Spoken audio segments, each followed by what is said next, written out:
Okay? I've already gotten the 5-minute signal, and that was probably 6 minutes ago. A few points that I will not cover in my remaining -1 minute. The idea that so-called information goods are really not fundamentally new. They're economic goods. They have prices. They trade in markets just like any other economic good. So-called network externalities are, again, they get sort of overplayed in the literature. People claim that whenever there are these so-called network externalities, where the value of using a particular technology depends on the number of others also using it, that this leads to a kind of market failure, where arbitrary technologies end up dominating, like Facebook, for example, even when other competing technologies are really better. Some excellent work by 2 economists named Stan Leibowitz and Stephen Margolis have shown both theoretically and empirically that the markets can handle so-called network externalities very well, and that markets actually do a pretty good job of selecting the right technologies, even in the face of so-called path dependence. So to conclude, by skipping one more slide, the internet has, of course, had a huge impact on education, on culture, on the economy, on society at large. There are many interesting and unusual characteristics of this sector, which imply maybe different ways of doing business. First mover advantages are particularly strong. Sometimes companies will find it profitable to give some things away, right? Like Skype. Anybody can download and install Skype for free. Does that mean that the makers of Skype, a Danish company, that they're altruists, that they're not entrepreneurs interested in making money? No, of course not. But they have other ways of making money by charging for complementary products and services, such as technical support, calling to phones, certain kinds of premium features. So companies often give some things away for free to increase the number of users, what they call installed base, so that they can therefore make more money charging for other services to this installed base. Information goods and network effects are important, but not really all that new. And the basic lesson that I want you to take away from this is that the basic laws of economics that you can read from Karl Menger or Ludwig von Mises or Murray Rothbard, they're still good.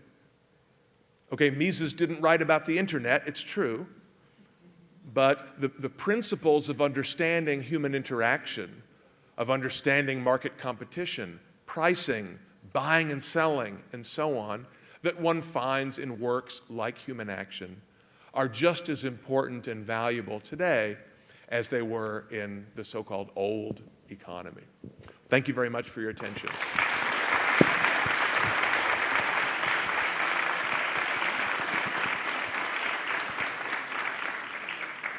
Bom, vamos ao debate então, a conversa, né? Alguém gostaria de começar? A gente, por favor.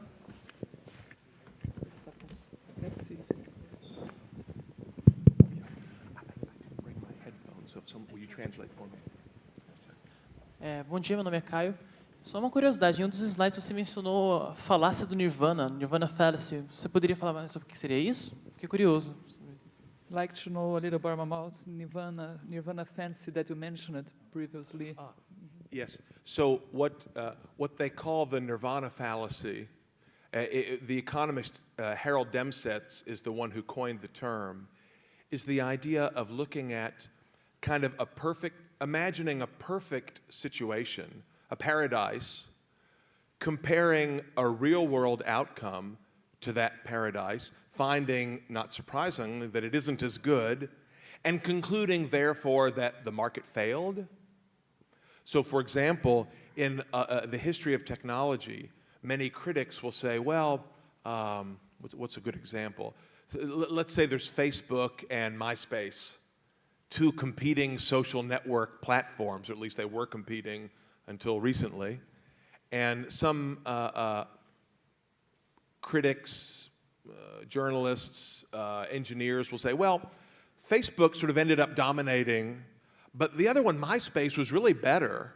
It was a better technology, but because Facebook had better advertising, or because Facebook had a little bit of a head start, that it ended up there was a snowball effect, like a snowball rolling down the hill, and all of a sudden it took over and it dominated. And gee, wouldn't it have been better if the other technology had won out? Most people here are too young to remember one of the classic examples is with videotapes. So 20 years ago or more, there were two different formats for video cassette tapes.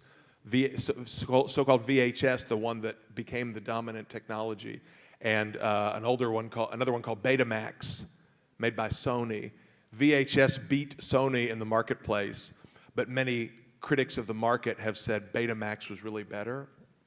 Just like this literature, they often use the term QWERTY. So that, the typewriter keyboard, in English it's QWERTY. I don't know how it is in Brazil. So the layout of the typewriter keyboard, it is said, is inefficient. It would really have been better if the market had adopted a different layout. We could all type faster and make fewer mistakes. But QWERTY won out, and now we're stuck with QWERTY. It's too hard to change. Once a particular technology has become the standard, it's very difficult to break out of it. What the literature has shown is that, sometimes we look back in history and we say, gee, wouldn't it have been nice if things had happened differently from the way they did? And that might make for interesting nostalgia, but that isn't a policy-relevant issue unless it can be shown that an alternative political mechanism, i.e. the state chooses the standard, would have worked better. So what critics like Paul David, the historian Paul David, have in mind is that the government should choose the standards. The government should say, well, which is better, Facebook or MySpace? It's this one, and you should use it. Betamax is really better than VHS. Blu-ray is not the best. It's this other one, HD DVD is how they marketed it in North America. Well, look, would we expect state planners to make better choices of what technology will in the future turn out to be the right one? To believe that the state could do this, to believe that government planners could do better than the market, is to commit the so-called nirvana fallacy.